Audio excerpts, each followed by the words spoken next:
to Soul podcast. We're talking about family dynamics, surrounding trauma, healing, and we're just going to see where this takes us. I do want to start with just thinking and talking a little bit about trauma and what trauma is. And I want to start by thinking or talking about how it's so interesting to see how each generation is so different, especially with their beliefs surrounding trauma. And I feel like even that word can be like a trigger for some people with their belief systems and what they were taught while growing up and how that affects everything now. And I feel like it's a very known thing, or it's been coming up in the media a lot lately, that even with like your generation versus my generation, I don't want to like put it like that, but I feel like your generation has more of this strong belief that my generation is too sensitive, or we think everything's traumatic, or we can't handle life. And while some of that may in some aspects be true for some people, I don't think that it's like this totality thing that's true about it all. I think with my generation is that we were a generation that was brought to this earth to start to change things up. And I think we all are born more sensitive or in tune with just the energy around us.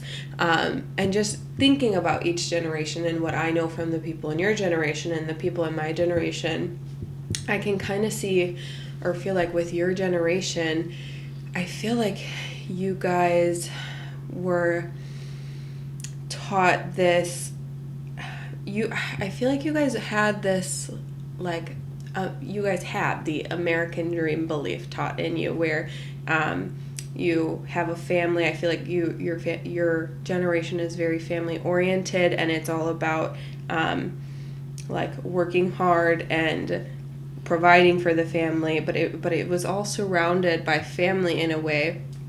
But just these beliefs of like working hard, providing, giving yourself up to take care of the family, I feel like is a common belief system in your generation, where in our generation, like we see now, a lot of people in my generation don't even want to have kids.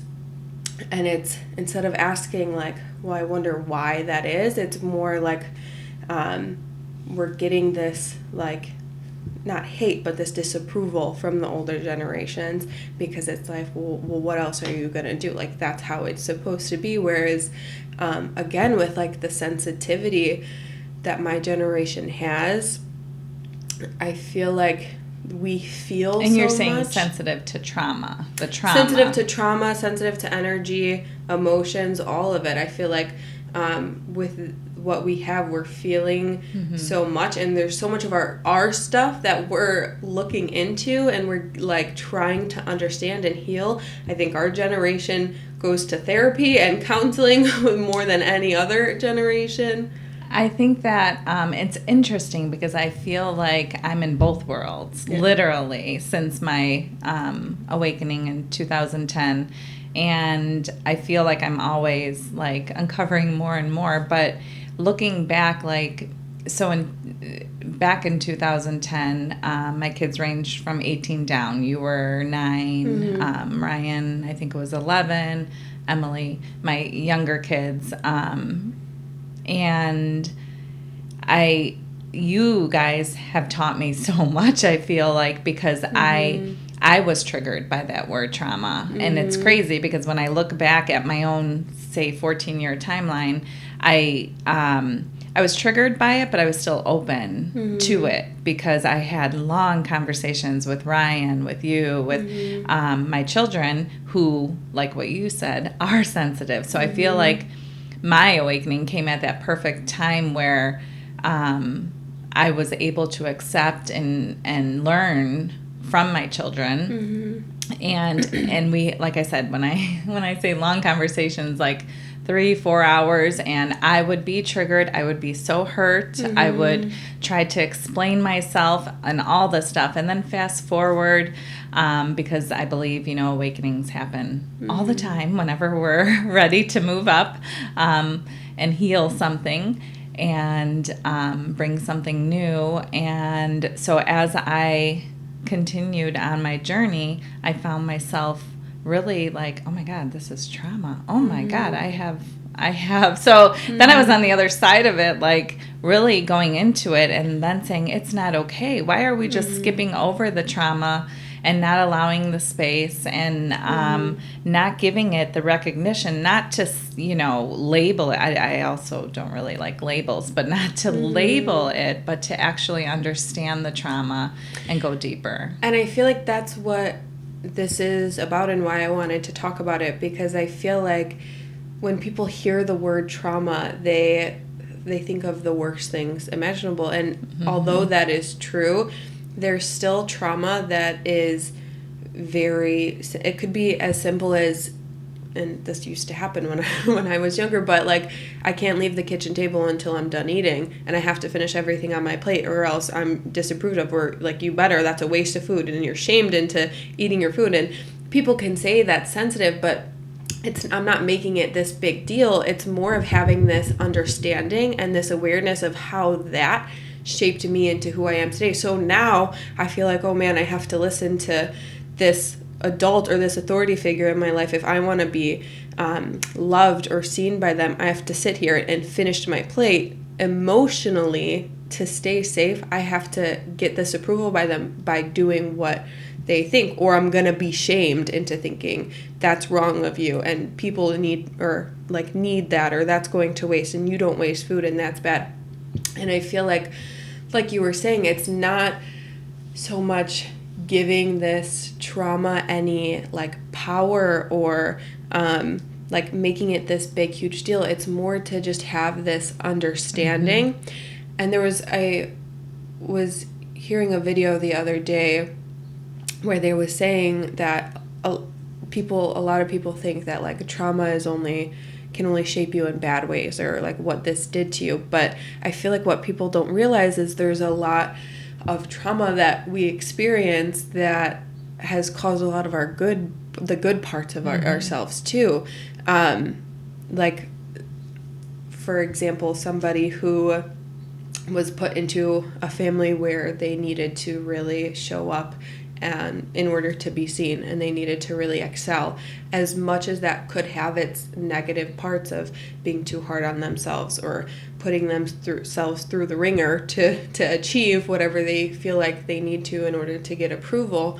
It could also down the line create a very successful life for them, a life full of abundance. And so it's being able to see the polarity of both sides and really understanding both sides of the trauma and seeing how parts of it really did serve you and parts of it really did help you become the person that you were meant to be, but also acknowledging the parts that maybe didn't help you so much or weren't serving you. And it's seeing both sides of it. I think it's like being very vulnerable and real in seeing both sides, not just saying like, oh, I'm shy because of this and running with that. But when you're able to look at that flip side and take it in, not to punish yourself, but just to understand like what you're saying.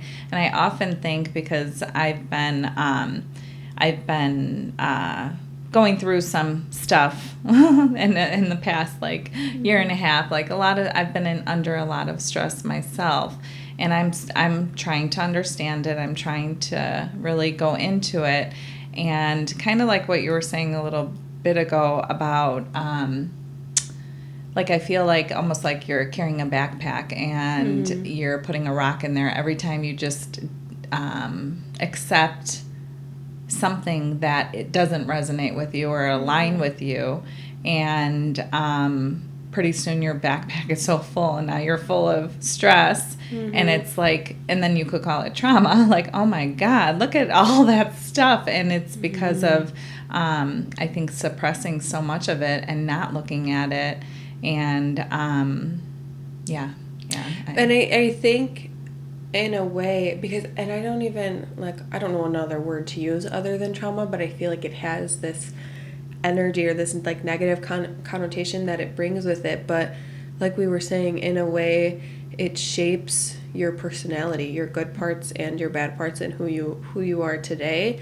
But I want to go back to when you were talking about how you would have these long talks with us, because I feel like that is something that is really, really common, and the difference between both of our generations. And I feel like it's something that might even cause more pain or, like, distant relationships, is our generation, or the people that I know. There's a lot of people in our generation that really bring it to the light and try to share, this is what happened and I just need to be validated in this experience. This is how you made me feel.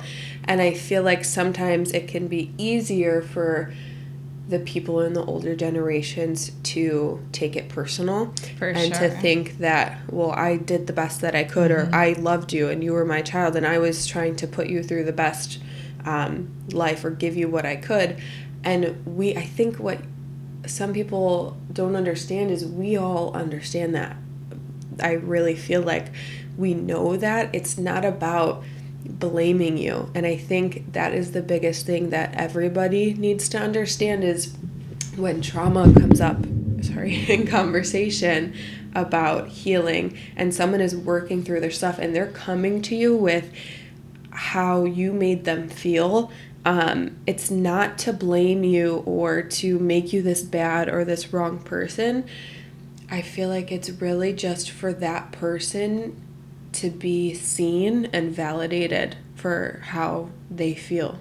Yeah, I could just go back to our talks, a lot of our talks, and I could remember doing just that, taking it personal. Not trying to, but, because I always considered myself pretty open my whole life, but there's many places that I see now that, was more closed off or stuck on a certain belief. And so through our talking, and I would get to see, like, I would take it personal and I would cry, and that's what I would do. I would defend myself. Like, well, I did this and I was here and I did the best I could. When you know better, you do better. Like I did.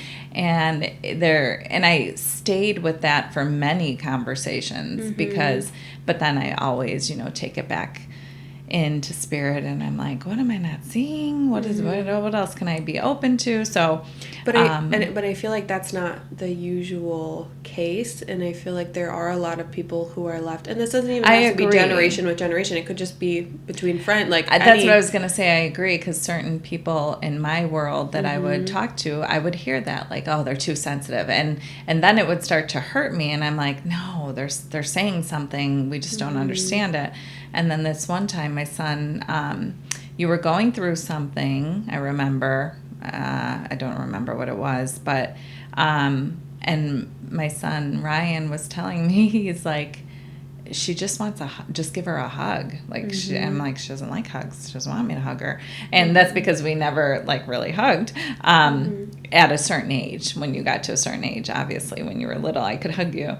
But he was saying she doesn't want you to fix it. She wants you to hear her. She wants you to, and you would talk, or he would talk and share your views, and I would try to go in and fix, and I would try from my experience, and I would, try to really help you in that way to fix you, until he had me really think about it, and it was like, she just wants you to be there. She just wants you to hug her and tell her she's normal. It's okay. Like, and I was like, wow, that is such good advice. And even knowing that, it took me so long to start creating space in that area, because I did, and I still find myself sometimes wanting to fix it in a certain way. But I think now we have come to a place where it's more like, not fixing it, but sharing views and I know I'm open to the views I hear from you, and then sharing my view, and then we see what fits, just like anything else, but just to understand. And it's interesting that, like, you were talking about, like, you just wanted to fix it. And I think it's fun for me anyways to look back on generations and just how people grew up and the beliefs that they were taught, and how there are similar beliefs through generations that, like I said in the beginning, affect your personality, it affects how you are, how you live your life. And I feel like a similar thing with a lot of the older people is, or at least in your generation, you guys seem to have had this, like, grew up too fast and learned to take care of yourself, and this, like, independence, but also this, like, this fixer, this like, taking care of type of energy, I feel like is a lot with your generation. And so then you look at your children, and people can think that we're like, you need we need you then to, like, fix these things for us, or because that's what you were taught and that's what you were learned you were supposed to do. You're supposed to be able to take care of everything and handle it on your own. And really what we're trying, or what we need, is just this, like, to be seen and to be heard. It's like, we don't need you to fix it. We just need to be seen for who we are and what our needs are. We just want to be validated in that. And I think we actually need the same thing, but we don't think we need that this generation. Yeah, you know what I no, mean? Like, for sure. I think it's literally the same thing, but we are too, whatever it is, proud or stuck in a certain belief that we are not able to get to that vulnerable place and say, I just need to be seen. I just need to be heard. Like, it's the simple things. And, but when we talk about this, obviously this isn't like a 100% totality. It's just, you can just tell everything is energy, and there's always these general, like, themes that I feel like go along with people in certain generations or in certain groups of people or certain types of people. Like, there's all these themes energetically and emotionally that kind of bring us all together. So that's what we're talking about when we talk about this. I feel like we're talking about our family life and what we're seeing, you know. But even with, like, world, other exactly. Yes, this is from our view. Reality. Yes, for sure. But that even goes to, like, the energy and talking about, like, generational healing. And like you said, it is something that you guys need, but you were taught, like, you have to just take care of it, and you were on your own. I'm sure your parents, then the generation above, they were very much I don't know too much, but I can assume they were very focused on providing and doing the work and needing enough to work to have enough money to take care of the big families that they had. That's where you guys were taught this independence, and you guys will be out handling the physical work, the money, and we'll take care of everything else, myself, the emotional stuff, and all of that going on. But it does, like you said, and I think it comes down to, in the end, really just needing the same things of wanting to be seen and validated. And when we can look at that, and even from a child looking at my parent, if I can see that and I can understand that from you, and that's really all you ever needed, it helps me to have more compassion for you. And it helps me to even not take things personally, like how any situations were, or how I was treated, or whatever it is. But like we said, it comes down to having this understanding and this compassion for the people around you, your parents, your grandparents, for seeing they are the way they are because this is how they grew up and this is what they were taught to believe. And a lot of the times, I feel like that's another thing that we can talk about, is a lot of the times with other or older generations, you were taught to, like, this could be true even for our generation, but we lose a sense of ourself because we're taught to only listen to the adults or the authority figures, and they know what's best for you. And so you learn to let go of these parts of yourselves that help you discern, well, is this really what I feel is right? Like the whole sitting at the table and eating dinner, well, my body is telling me that I'm full, but this person's telling me I have to eat or else I'm bad if I don't, and there's other people that need this food or I should be shamed because of it. But my body is telling me that I'm full, so who am I supposed to listen to? And that's what I love so much about my children, because they were able to show me a lot. I wasn't the one who told you to eat all your food, but that's what I love, that perspective, and to see the way you guys move through life, because it, on one hand, it opens up my traumas, because then I'm like, holy cow, like, but it is so beautiful to see. Like I said, I'm kind of like, I feel like I have that duality in both worlds. I'm able to literally feel both sides of it, which I love. I think that's amazing. But I was just having a vision as you were talking how, Emily's goes by the sunset and journals, and you do yoga downstairs, like all these different like visions, that taking care of yourselves emotionally and your trauma or whatever, but you're doing the work, and talk about generational, because then I peek in, I could see that, and I during my awakening, that's what I did. Like I meditated every day, all the things, because it truly helped me and connected me to myself. And then I also found myself in the years like getting away from it a little bit, and then going back to my old habits, or my old where it was, I guess, comfortable, because I lived more over there, not tending to my emotional needs, not tending to, just going outside and laying in the grass just because it's what my body needs right now. And I found it hard keeping that up. But then I come back to it, because thankfully I have, like I said, the both sides within me. But I'm able to see you guys doing it, and and when people say like too sensitive or whatever, and I think, oh my God, they're tending to, their needs so beautifully. And I feel like that is a little bit of a belief that a lot of people share, is that like taking, and I feel like this is something that has been changing over the last few years for sure, but this belief that it's like selfish. I was just going to say selfish, to take and care of yourself. The other word was, I just had it, but yeah, like selfish, and this is the real world. I hear that so much. Like, this is the real world. You have to work in the real world. And what they mean by work is, 9 to 5, a degree, and that's fine if that's what their heart is, But that's what it is. It's like there's a level of like power that you have to be able to take back in your own life and realize like, no, this is your life, and you don't have to conform to whatever the real world is or whatever the real world wants you to.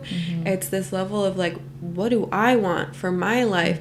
Because that was such a strong belief, is like you have to fit in and you have to do what you're supposed to do and have this like life that you can picture out. But I feel like a lot of people forget to ask themselves, well, what do I really want in my life? And I think that's why, like I brought this up in the beginning of like a lot of people in my generation not having kids, and why that can trigger or bring up some stuff in people, because it's like we're actually asking ourselves, well, is this really what I want, or is this what I was told I'm supposed to do? I'm supposed to grow up, I'm supposed to go to college, I'm supposed to have kids and have a family and build this life for myself. But what if that's not what I want my life to look like, and that's okay? And it's understanding that, and understanding that it's not selfish, because I've heard that too with people say like, that's selfish of you to not have kids, and it's like, well, actually, I think it's quite the opposite, because... And the, like, having to, like, you have to have a little pain to get gain.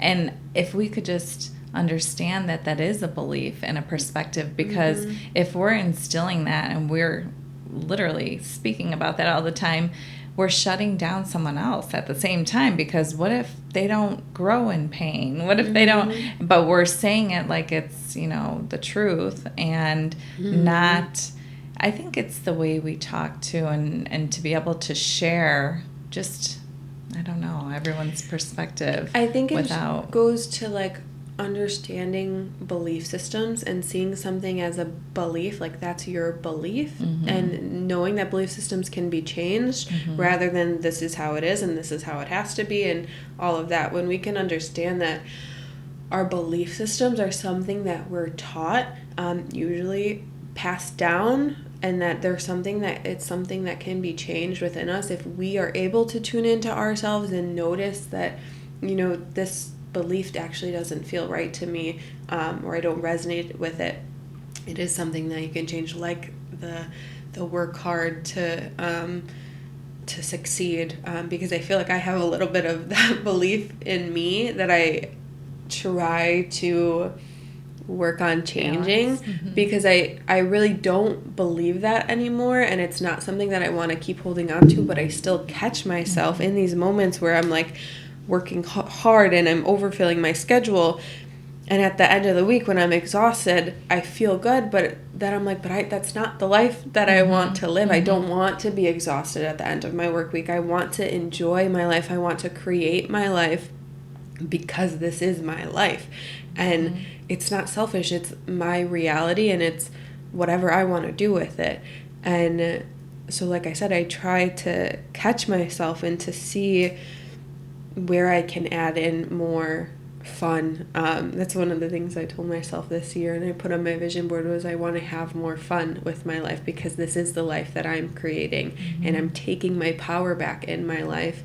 And it is something that a lot of people are afraid to do or don't know how to do, and they hesitate with doing it because they just want to have a comfortable life. And there's so many other things put on that. I think we're just talking about one small aspect of it, because like there is that aspect of abundance. Well, I just want to have a safe job to make sure that I'm okay in that area.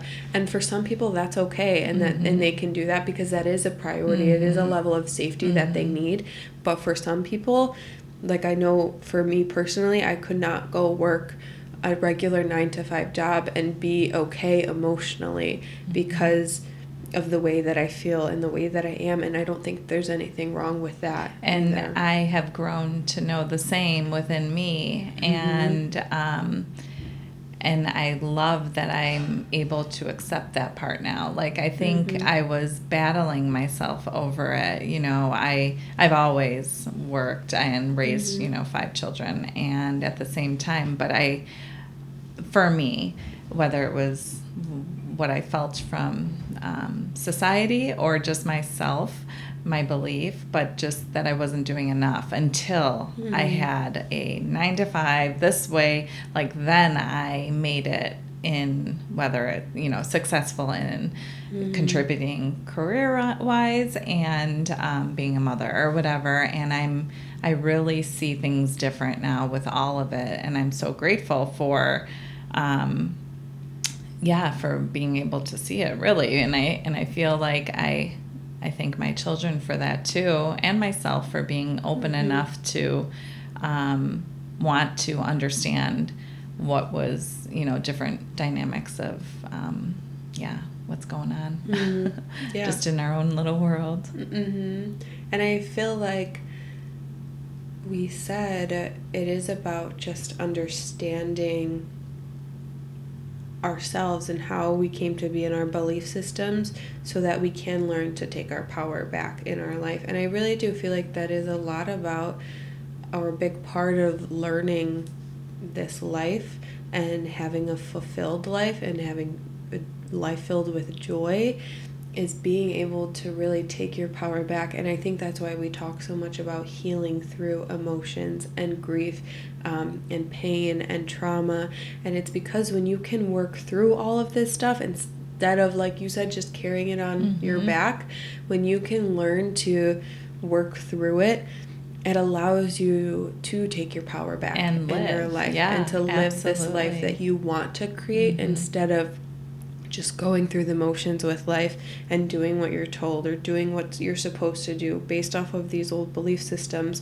And I feel like that's why we want to talk about these topics and bring this up, because we want people to live a life that is fulfilled, but most importantly, learn how to tune in with themselves and their emotions to help them understand their past and their trauma so that they can create that life that they want for themselves. Yeah, and I'm sitting here thinking, we're talking about the trauma and emotional healing and, being connected to yourself more. And I think, what are some practical tips? I know I shared just grounding and laying in the grass and journaling and stuff like that, which, even that's being thrown around in this day and age so much. But I don't always think people see the value in all of that. Like, really, it's kind of starts with a choice and making yourself a priority, because people are busy. People are busy. They have deadlines. They have families that they're trying to juggle all of it and live a little, have their own life. You see a lot of people, just a lot. And so when they're stuck in those certain patterns, I don't think they want one more thing to add to which, to their day that will help them. So then they're going in other directions with it. And I don't think it's truly getting to the bottom of things. And then we're skipping over all the stuff we're talking about, the emotional trauma and the things. And it's easier to get mad at your generation and say you're too sensitive and because then they'd have to stop and they'd have to make a change, and they'd have to say, wait, what are these people doing? They're journaling, they're going for walks, hikes, and in nature, just seeing and taking some of that in. And so anyway, what are some practical things that a busy person who doesn't even think they have trauma, and they're I guess you'd have to be I think open. it just starts with just slowing down your life in any way that you can, in any moment that you can, because especially in this society, it is so fast-paced and go, and deal with it and push through it and all of that any moment that you can practice just slowing down, I feel like it naturally helps you to tune in with yourself. When you slow down, you're going to notice, I have this pain in my knee or my neck, or you start to notice first the things in your physical body, but then if you give it some more time or try the journaling or the meditation, you can tune in to these emotional aspects to see, what have I really been feeling? Have I been putting this pressure on myself to succeed or to push through or to feel significant or whatever it is? I feel like it all comes in with the slowing down first. And that makes sense with the pain in your knee, because I think of a panic attack. And when you're having a panic attack, they tell you to touch your wrist, and this is my wrist, my fingers, and start tuning into your body, your physical body, and stopping, and what you're doing is being in the moment, and you're breathing, and you're okay, my feet are on the ground, I'm safe. And so during that, it's kind of doing that, pretend you're having a panic attack and taking that time to say, how does my physical body feel? And then, like you said, go deeper when you're...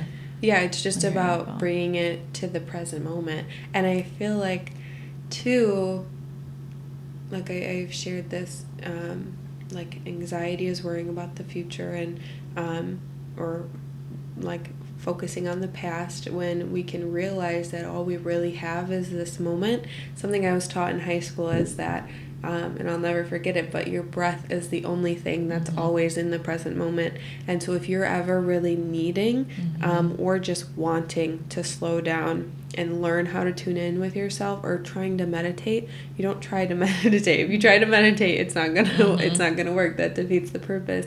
It's just about being.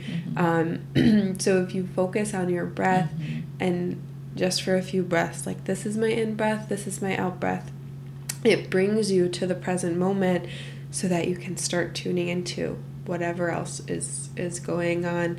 I just want to share another thing that I heard a few months ago because I always try to remember, and I thought it was really beautiful, and you had said something that reminded me of it. I think you were talking about like priorities and not wanting to add on another thing.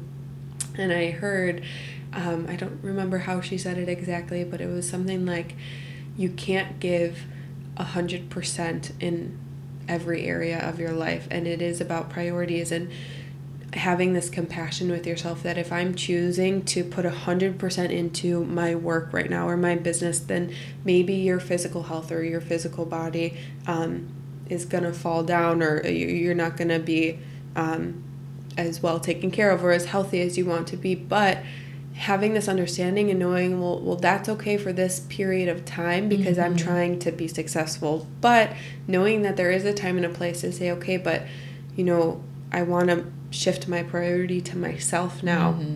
Instead of trying to balance everything, I think it's okay to have different priorities for different periods of your life, but that only comes from tuning into you and seeing, well, what do I actually want right now?